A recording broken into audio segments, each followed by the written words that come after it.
Pera Manong Balita. Meron tayo 1 minuto bago mag-alas 6 ng umaga. Isang mabilis na panayam ating gagawin mula po kay ASEC Bernardo Rafaelito Alejandro de Ford, Officer in Charge ng Office of the Civil Defense. ASEC Bernardo, sir, magandang umaga po sa inyo. Orly Trinidad po ito sa radyo na TV pa. Good morning, sir. Yes, Orly, good morning. Magandang umaga. Ngayong umaga ito nakakausap tayo. Ano ho yung mga report na nakakarating po sa inyo dahil hindi pa nga nakaka-recover ng lubos sa nakalipas na Habagat, pati Dante, Etot, may signal number D dulot ng bagyong Emong. Kumusta po mga report mula sa inyong iba't ibang mga tanggapan po sa lalo na ho dyan sa may Northern and Central Luzon? Ito nga, no, halos umaabot na ng 1 million families or ang apektado dito sa hindi lang itong Emong or Dante nung nakaraan pa, no? 934,000 families. So ang casualties natin so far tumaas, 10 na dead, meron tayong 8 injuries at meron tayong 10 missing. So in damage naman umaabot na po ng 3.9 billion sa infrastructure. And then sa agriculture, umaabot na po yung agriculture losses natin sa 323 million pesos. So yun po, as of now po meron pa ring flooded areas, halos 1,100 barangays, no?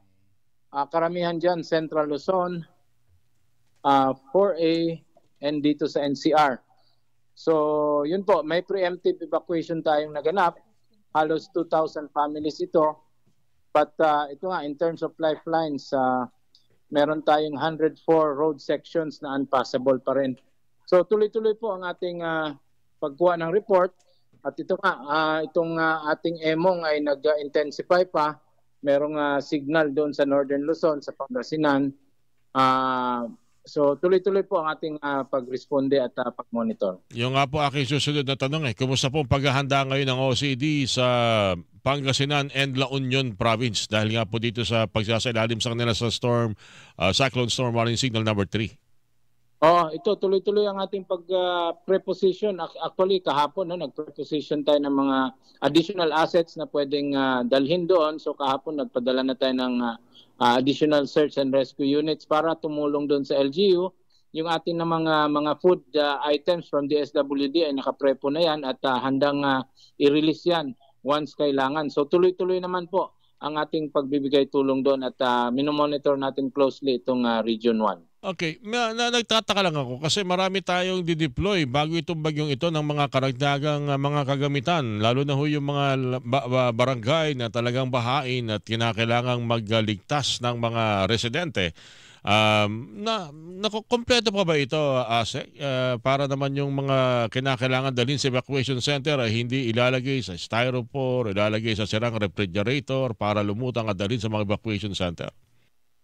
Ito nga, talagang tinitingnan natin na meron tayong mga rubber boats, kumbaga. Kasi yun po, kailangan pag sa urban, although nabubutas nga ito, pinapalitan natin ito. Tama po. Mga fiberglass na hull ng mga Kaya yan po ang hindi maganda sa rubber boat pag urban setting po. Kaya pinapalitan natin ito dahan-dahan. But right now, mga rubber boats ang ginagamit natin. And yun nga, ino-augment natin itong mga kagamitan ng local government unit. So, inano naman natin itong mga armed forces natin. Kasi karamihan dyan talaga sa mga uniform service, tao lang, may sasakyan, at kakaunti pa lang yung ating mga boats, no? But ito, nag-i-invest na tayo dyan para po pag may evacuation, tama ka, hindi lang sasakay dyan sa mga styrofoam or mga delikado po yun.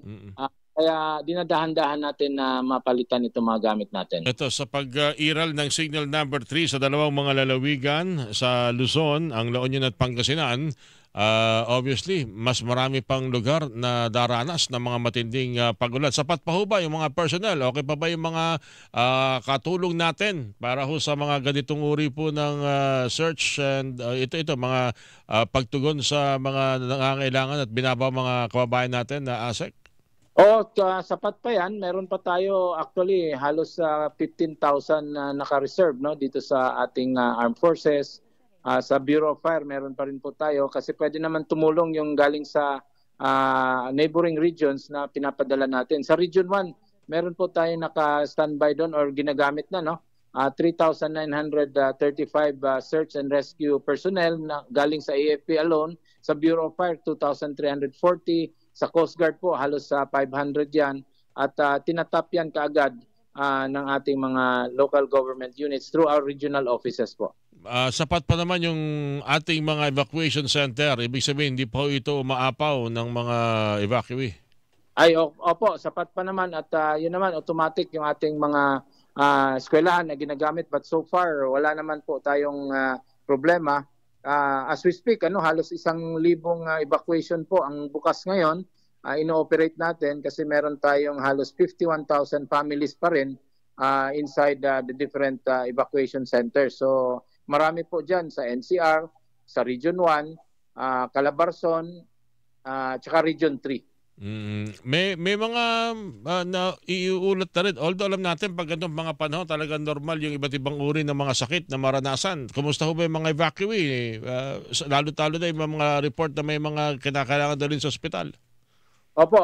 Nakaano naman yung ating public health sector, yung ating DOH, naka-ready naman sila. Meron nga tayong pondo from DOH para sa water sanitation, no? Ibig sabihin, nandito yun kukunin yung mga panggamot para sa mga personnel nila. Close to 30 million worth po ang naka-ready dyan. At tuloy-tuloy yung pag-deploy natin ng medical teams para tumulong po sa ating mga provincial or city health offices po. Okay. Maraming mga siguro na pinsala pa rin mga bahay. Mas maganda talagang tiyakin muna na masecure yung mga residente. Alam ko po doon po nakatuon ang inyo pong atensyon at buong panahon sa mga pagkakataong ito, ASEC. Pero pwede ko bang isingit? Meron bang mga kinakailangang tugunan din doon sa mga, kasi hindi ko na talaga mapalampas noong mga nakarang mga araw kasi may mga nangangailangan ding iligtas na mga alagang hayop. Meron ba kayong special ditong bilin, lalo-talo na sa mga evacuation center, na tiyakin na meron ding lugar para sa mga rescue pet o rescue animal? Opo, kasama na yan sa SOP natin na maglagay tayo ng area para sa mga hayop, no? So, lalo na sa mga probinsya, talagang SOP yan. Hindi po aalis sa mga bahay yan kung hindi kasama ang mga hayop. So, kasama na po sa SOP natin yan, yung ating DA, tinitingnan yan pag merong evacuation. Nakita naman natin yan sa Bicol. Tuwing nag-evacuate pag mayon, kasama po ang mga hayop at binibigyan ng sapat na lugar sa ating mga evacuation center. So dito rin po sa mga urban settings, kasi may mga pets po tayo, sinasama na rin naman po natin yan sila. Asak doon sa pakuli na lang, yung binanggit yung number of casualties, 10 nasawi, ilan ho dito ang confirmed? Ang confirm, saglit lang ha. Kasi alam natin, yung iba dyan na-i-report o na-iulat, pero dumaran yan sa sistema ng verification, lalo-talo na ho yung sanhi ng kanyang pagkamatay. Anyway, Asek, meron... Kung hindi pa naman makukuha, tatawag na lang uli kami para mas kumpleto po ating makukuha ang detalye po dyan sa mga number of casualties, Asek. Okay lang po ba? Opo, actually, ito na po. Meron okay, good. Dalawa pa lang ang confirm, no, doon sa patay. Ito yung sa Camiguin at saka itong sa Surigao del Norte. The rest talagang bine-verify pa rin. So 2 out of 8 po ang verifikado dyan. 2 out of 10. Tama po ba? Yes po. 2 out of 10. Okay. Asak, maraming salamat at makikibalita pa rin po kami uli sa inyo. Thank you po sa inyo binigyan ng pagkakataon muli. Maraming salamat po. Salamat, Orly, at magandang umaga po. ASEC Bernardo Rafaelito Alejandro IV, Officer in Charge ng Office of the Civil Defense, ang inyo pong napakinggan, mga kapuso.